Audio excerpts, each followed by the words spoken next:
Welcome, everyone, to the Great Womb Awakening 2, where women across the globe are deepening their understanding of the most powerful shamanic tool on the planet, the female body.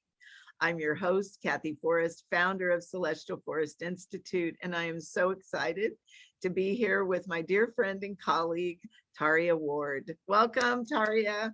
Thank you, Kathy. It's always such a pleasure. It makes me smile all the time when I get to see you. It's exciting. Yes. When we get together, we never know what we're going to turn up. Exactly. Yeah. So Taria lives in Asheville, North Carolina, where she has a private practice offering dream analysis, psychological and spiritual guidance to her clients from all over the world.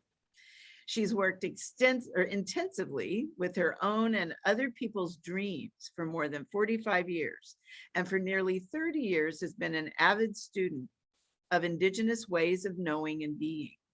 She's conducted a monthly global community dream symposium since early in 2017, where persons from all over the world come to share their dreams and listen to the collective dreaming mind. Taria conducts retreats and vision quests, teaches online courses, teaches to a wide audience in regular interviews and lectures. She also offers private oracular readings upon request. And today, I love this topic. I'm just so intrigued. Her topic is listening to the space in between heartbeats. So tell us what you mean by listening to the space between heartbeats, and where did that come from? I'm so happy to tell this story. I don't know if I've ever spoken just exclusively on this, so I'm really excited to do it. I had a dream, and I need to go back through my journals and see if I can find exactly when, because that would be interesting. But it was when my kids were little, and they're adult, middle-aged adults now. So back in the 80s. So I had this dream. And I just like to say to your listeners and to all of us to realize that when we have these amazing dreams, their messages continue throughout our life. They're like big dreams. Some dreams are just to get you through what your decisions you're making or things you're doing in the moment. But some of them are these, what Jung called big dreams. Right. And they set a course in life for you and a course in consciousness for you. So this was one of those, though we don't always know at the time when we have them. So here, the dream was fairly simple, but so radical and beautiful. In the dream, I feel my heartbeat. And then, oh, I know, here's what it was. The first thing that came to me was the words, you have to listen to the space between heartbeats. So it was like I was given those words, you have to listen to the space between heartbeats. And then I feel the heartbeat. And then I feel myself floating out into the massive universe, just all one with all of it, just so gorgeous and aware that this is my home and there's nothing wrong here. There's no fretting, there's no worrying, there's no, it's only just this amazing consciousness of love, joy, of peace, of serenity, beauty, all of it. And then my heart beats again. And I'm back in my body. Wow. And then I float out again. And there I am in this amazing place. And that goes on for some time. Then my heart beats again. I'm irritated, here's where all the sort of worries and troubles and insecurities and all of that live, in my body. And then I would float out again. And I got to the place in the dream where I stopped being irritated and just kind of got the rhythm of it. It's like, okay, this is a dance. Mhm, You know, this is who we are, mhm, and this is our incarnated life. mhm. And this is who we actually are and where we actually live. And this is our incarnated life. And they feed each other. They're both important and necessary to Mhm. our project here on earth, I guess one Right. would say. Mhm. And so by the time I was sort of getting like, okay, this is a dance, this is great, then I woke up. So I'm glad I didn't wake up in that. I wish Mhm. I could just not be here. Right. Incarnated. The dream left me in a good place, and you Right. know That's I awesome. I can be grateful for that. Right, So right. how is this? So I'm assuming since you still remember this dream, Oh my gosh, never forget it. Never forget it. how has it worked on you through the years? And how is its message unfolded for you? I mean, I'm sure there's a deeper meaning and I'm sure you've pondered it. Well, yes. And by the way, Kathy, did you get some slides I sent to you to maybe use today? I Mm-mm. Okay, I sent them earlier today. We won't use them. Okay. All right. Okay. Um, so, and I can just describe them actually. That's Okay. fine. Cool. Um, I would say it has worked on me for ever since, and not in times when I sit and contemplate and consider. It Mhm, just comes in these sort of random ways. mhm, mhm. um Early on I had another dream where it was as if I was watching from a lower place at the level of the feet, the people walking by, and Sure. I saw 2 feet hitting the sideway like this, and Mhm. in the dream it said spirit, matter, spirit, matter, spirit, matter. And that again was this rhythm of we're spirit and we're matter. We're spirit and they're equal. It's like the Right. 2 feet are necessary Mhm. for the consciousness that we hold here. Right. Um, and then, I getting that sounds easy. The concept is kind of simple. Yes, we're spirit and Mhm. matter. We're spiritual beings living a earthly life, right? Right. Mhm, Um, mhm, and that's all conceptual. But to mhm. really get it at the deeper level, that we are all that immensity, all of Mhm, that infinite knowing, wisdom, potential, joy, mhm, peace, that mhm. we are that has no troubles, no doubts, no fears, Right. no worries, that is exactly who we are.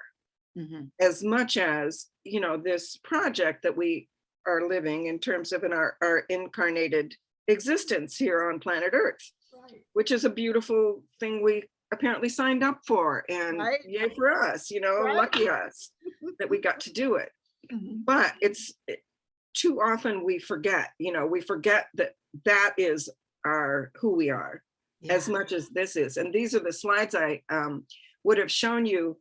One shows the planet Earth from space, which we're used to seeing. You see the continents and the sort of sparkling lights and all of that. Mhm. And then the other one, when I saw this, it just blew me away. It's a picture that they almost never show of planet Earth. Mhm. It's all water. When Whoa. you look at from the side of the Pacific Ocean, when you look, this is from outer space too. When you look at it, it's all blue, all water. No sparkling lights, no continents, no people, no nothing. Mhm, And mhm. so we know, Kathy, that we are the earth, right? That's a lot of the work that you do, is that this is not, a place that we live on. We are that. Right. It is us. Mhm, And so if we take that, mhm, into our deepest consideration, mhm. we are the part of the planet that has all this life, all these lights, all these busyness, all this language, all this intelligence, all of the voices, and Mhm, life, death, and all that. And mhm, we're also just as much mhm, this other side of the planet mhm. that is just pure. There's no language, there's no concepts, there's no, it's just life. It's Yeah. just pure, unabated livingness, Yeah. and calm. Mhm. And, there aren't wars on that side of the planet. There Right. aren't, all of these shootings and, Mhm. all the mess we get ourselves into on this side of the planet. Mhm. There's this, and that is who we are just as much as that. The earth rotates Yeah. all the time, and it's who we are. And Mhm. we're always rotating that way too. And so part of what I feel like I want to express through talking about this, and what I feel like keeps coming up in all these very interesting ways, is not to forget that that is as much of who we are Mhm. as anything that we experience of ourselves as incarnated persons. Right. So, yeah, my mind, it's like all the wheels are turning when I hear you speak of this. And I love the way you spoke into it because you didn't diminish one or the other. Both are Right. necessary. Yeah. Because I think right now, a lot of us are like, we want to go to the bliss place. Right.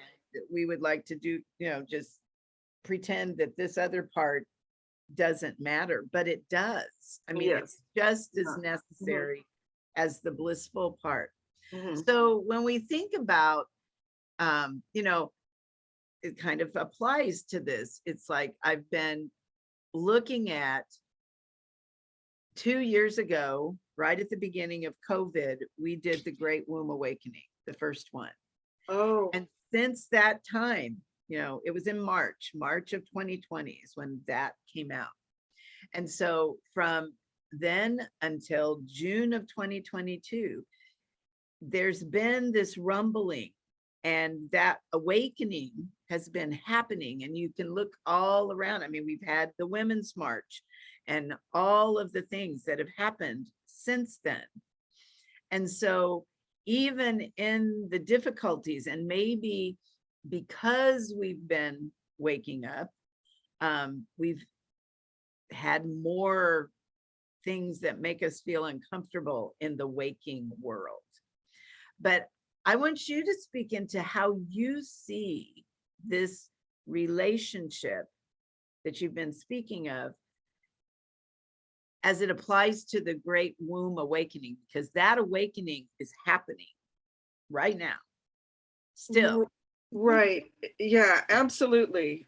I remember about that time that you had the first, Mhm.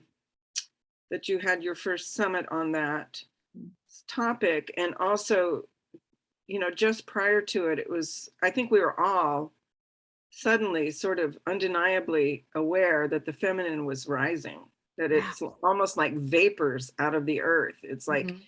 she has been oppressed and suppressed and silenced and Mhm. burned and tortured and all that for so long. Mhm. And now we could just feel her just like rising like a mist out of the earth. And here she is. And what do we do with that? Right. What is going to happen? And then, yeah, we had the Women's March. Then all of a sudden we're talking about listening to the women, which wasn't a habit. What a novel. Yeah. I'm going to say, as a sort of a recommendation and a joke, speaking of listening to women, if you haven't read that essay by Rebecca Solnit called Men Explain Things to Me, and that's where the mansplaining Right. word came. She didn't use it, but people who loved her essay so much, it's just like, that's that's the atmosphere we lived in for 1,000 years. Yes. So it was like, and it's just a good read. It's just good. Just for fun and just for, like it's very intelligent. So, but the thing is that we are gestated, in the womb, and in there, the beginning of anything is the most potent part. Like in Jungian analysis, the dream that you bring on that first day tends to be the dream that overarches all of your work together. Mhm. And those beginning moments, they say in a film, if you want to create a film, if you don't get them in the first 20 seconds, so Yeah. it's like that. The beginning is everything. Yeah. And here's where we begin. We Yeah. begin in that watery silence Mhm. where we don't have language, Yeah. we don't have sight Yeah. yet. Mhm. There's auditory, but we don't hear words, Mhm. and we have no concepts. That is our watery beginning. Mhm. And I feel like that is the message and the part of ourselves that we can reclaim. It's like the consciousness that we carried at the very beginning in our first 9 months of developing life. Yeah. Babies are very conscious. Some of them have real memories of what it's like to be in the womb. And Me. I know, are you okay? Do you want to Yeah. take a second? Yeah. Oh, honey. Okay. So keep going. All right. All right. So where we left off was talking about the womb, and that being the important part of our beginning, and of our consciousness, Mhm. not to be forgotten, but to recognize that it's like I was saying about Jungian analysis. This is the sort of overarching sort of presence and message throughout our life is Yeah. this, and it's Yeah. been so lost. And it's interesting. I have a 6-year-old grandson, Mhm. and when he was much younger, probably 2 and 3, probably not past that, Mhm. he would often want to crawl back into his mama's womb. He'd pick up her shirt and like he was trying to get back in. And Yeah. he would do that to me. It's like he knew the womb space. He didn't come out of my womb. His mother did, but Right. it's like I could see him wanting to crawl back in. And this kid has a really good life. He's loved and adored. All his needs are met. It's Mhm. not that he has any resistance to the beautiful life he has. He's brilliant and Right. engaged, but I could feel that piece of him that wants to go Mhm. back to that quiet Yeah. and go back to that place. And Mhm. that's where we go during sleep often, Mhm. hopefully if we're a good sleeper, Right. we go to that place, and that's where the dreams come from, and the babies are dreaming in the womb, you can be sure of it. Mhm. But not dreaming of problems and language and concepts, Right. but just in the dream time, immersed in it. Yeah. So it's to recognize that this is a huge part of who we are, Yeah. and that the womb space, that the feminine now, through Mhm. the consciousness of what you're trying to really highlight and bring Mhm. attention to, this is that, it has a lot to do with that, Mhm. and listening to that and living into that. Yeah. Yeah, and I can remember when I was busy minister, full-time job, and a minister teaching classes at night and on the weekends, Mhm. and had 2 young children.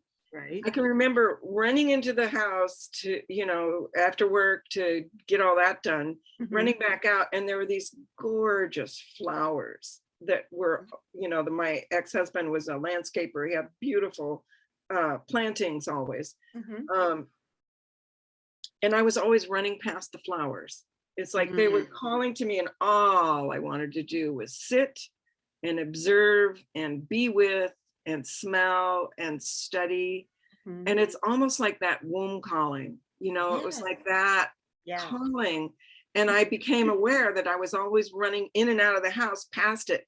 And Mhm. really basically almost never had time to even do anything but glance, Right. and recognized at some point that that's what I was doing with all of this other aspect of life, all of nature, all Mhm. of everything. I was just in this busy world, and it was imbalanced. And I would say it's interesting. I have different stories around it, but I would say that might be one of the main things that made me just quit the ministry, quit Right. working full time, start to engage in another way. And that's when I started working with the indigenous mind, and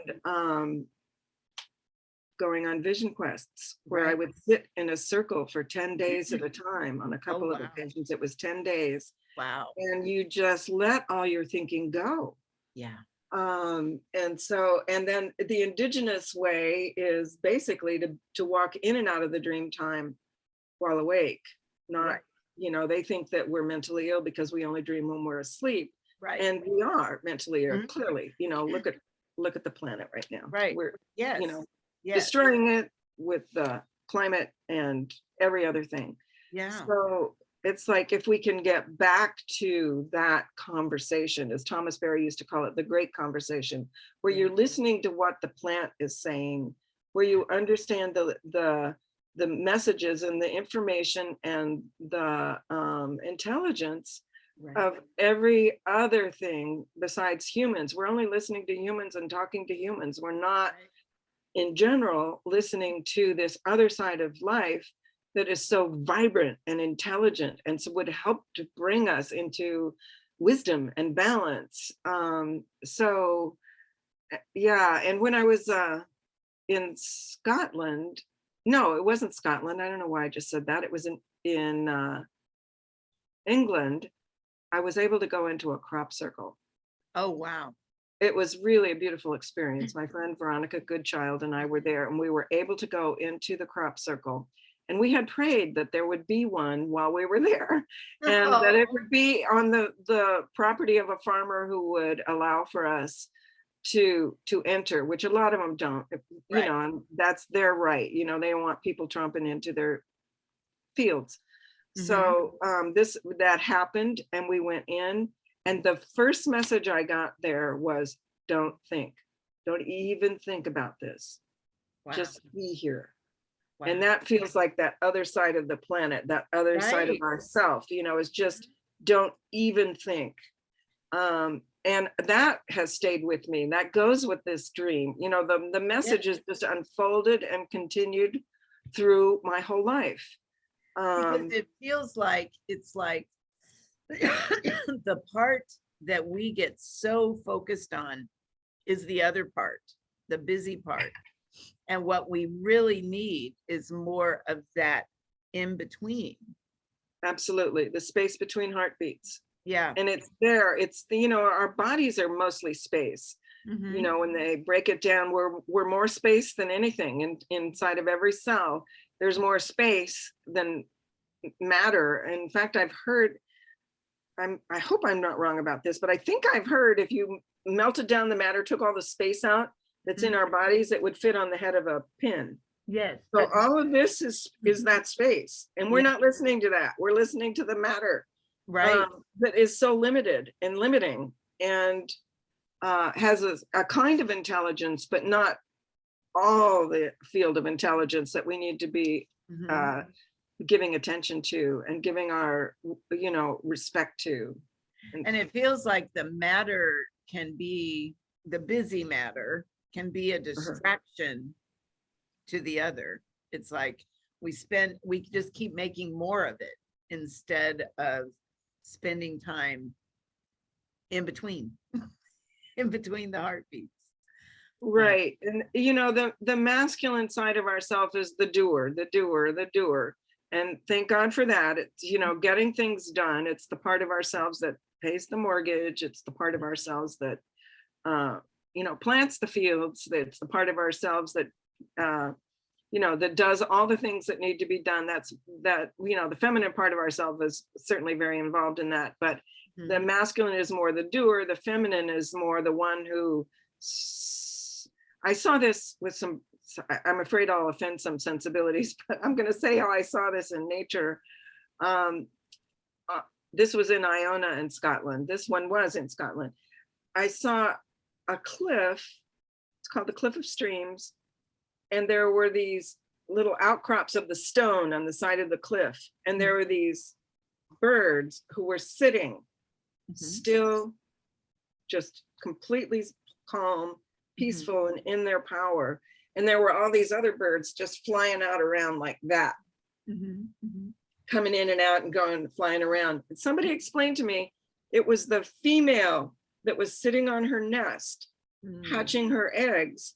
And it was the males that were out there bringing food back to the nest and protecting the nest and all of that. So that's the male aspect of our being that's doing all this. But the feminine aspect of our being is the one who sits and hatches life. Yeah. And is calm and peaceful in that way.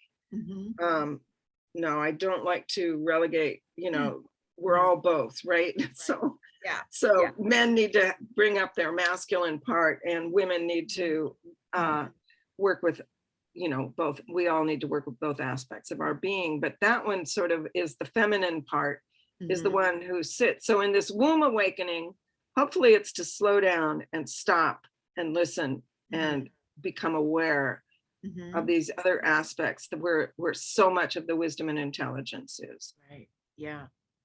So, it still is just like, I think of, this happened years ago for you. Uh, And so it's like it has been working on you over the years and you've been with it. Are there any other things that have unfolded for you as you've worked with this year after year after year? yeah, yeah. Thank you for asking. I mean, some of the stories I just told, the crop circle, don't think. Mhm. Um, I also had a recent dream that is one of my favorite dreams, and I'm not sure why, but I Mhm. call it my two lovers dream. Mhm. And in this dream, I'm at this big place. It seems like a lovely place, lots of people, lots of activity, people doing different things in different areas of it. You know, it seemed like a very peaceful and happy and collective space. Mhm. And there's this one gentleman there Mhm. that I keep having these conversations with that are so meaningful. Mhm. And we talk about the things that you almost never get a chance to talk about, Right. whatever they are, your dreams and your insights and your visions and all of that. And we're each, like meeting each other in that place and having these great conversations. Mhm. And then a little later in the dream, I'm sitting at a table with a friend of mine who's like a dearly loved friend. Mhm. And we're working on a project. We're laughing. There's a lot of banter. We just enjoy each other's company in the most delightful kind of way. And I see the other guy, that I have these conversations with, walk by and kind of look at us and in this loving way decide maybe he should recede because maybe I'm just so happy in that Right. relationship he could be interfering in it, Mhm. not jealous, just in that Sure. really generous loving way, like maybe that's what she needs. And my heart just goes out in this sort of meaningful way to stop that and say no, Mhm. this is the love, the true love. Mhm. Right. um and this other, is also a true love. But Mhm. those are the two loves. I feel Right. like that other man was the spirit of the depths, Mhm. that part that lives in the space Right. beyond this relativity that we're in right here. Mhm. And this other one is just joyful and fun and Mhm. great, but part of my incarnated life. Right. And we need them both. So Yeah. I love that dream. That was only a couple weeks ago. And it's again, it's more part of this, Mhm. listening to the space between heartbeats. It's just like Yeah. keep connection with that love, that Mhm. great love in our life.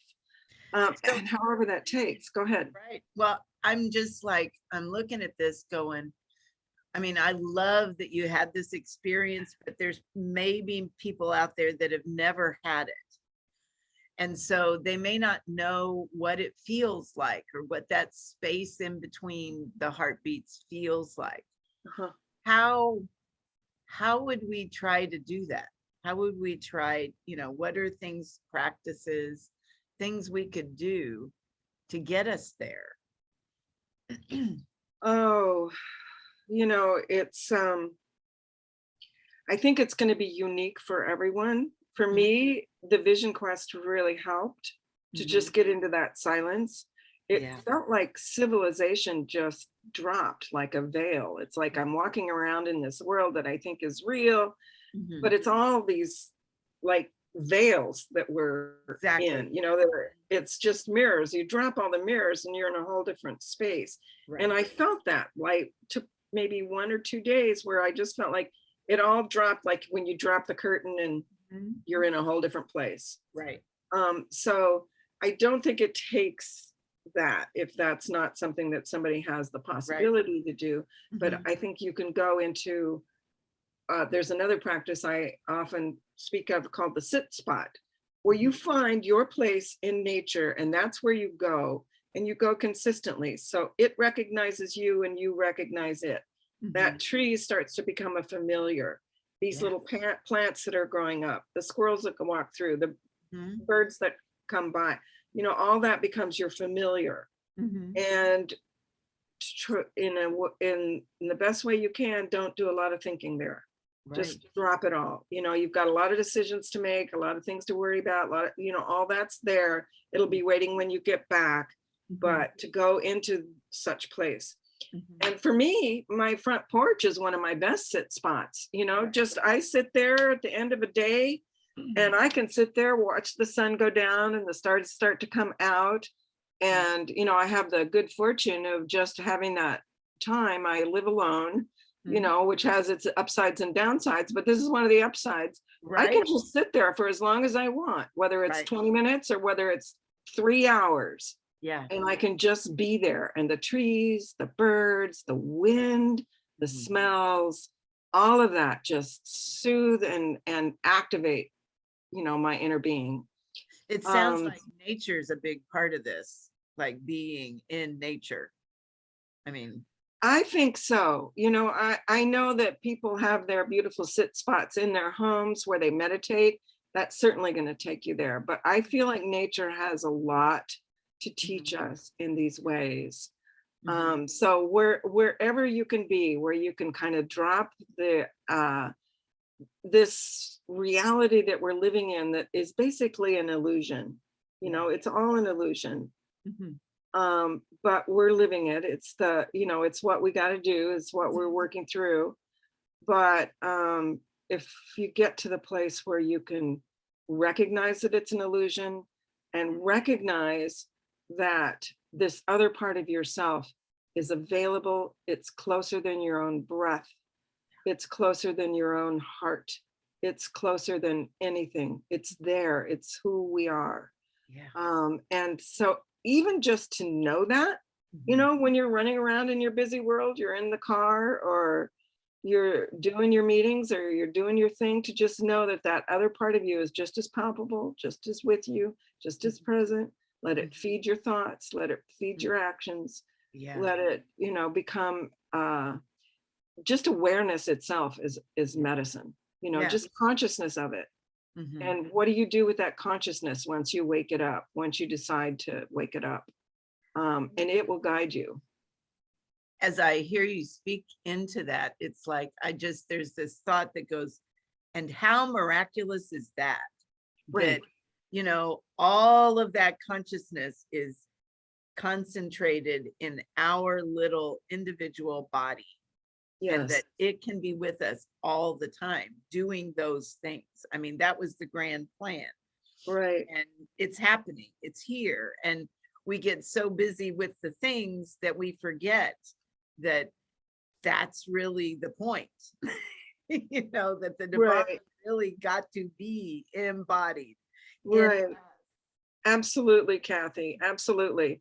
And I think that basically is the point. We do these other things, the vision quest, the meditation retreats, the meditations in our homes, all those things to remind us, to wake us up. But actually it's the spirit matter, spirit matter, spirit matter, heartbeat, heartbeat, heartbeat. It's all, if we can do it in our, every moment of our life, Yeah. that's the ultimate, sort of goal of it, I think, is to Yeah. keep that awareness and not have to be busy over here and Quiet quiet over over here and make them two separate aspects or activities in our right. life.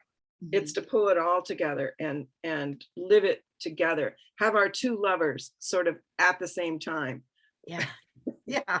You can do Who that. says women can't have it all, right? Right. I love it. So, what would you leave our listeners with? Do you have any closing thoughts that you'd like to share with them as we think about this? Oh, let me see if I have anything on my little piece of paper here. I think I've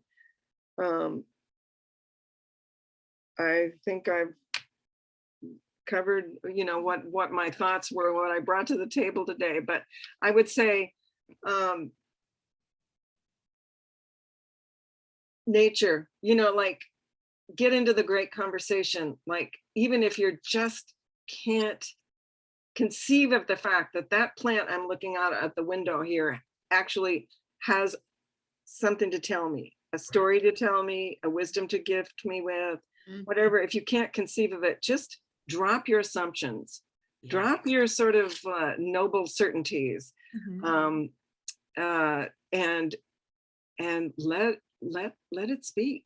Yeah. And if it says something and you say, oh, that's silly, that was just my own mind, just try to drop that assumption too.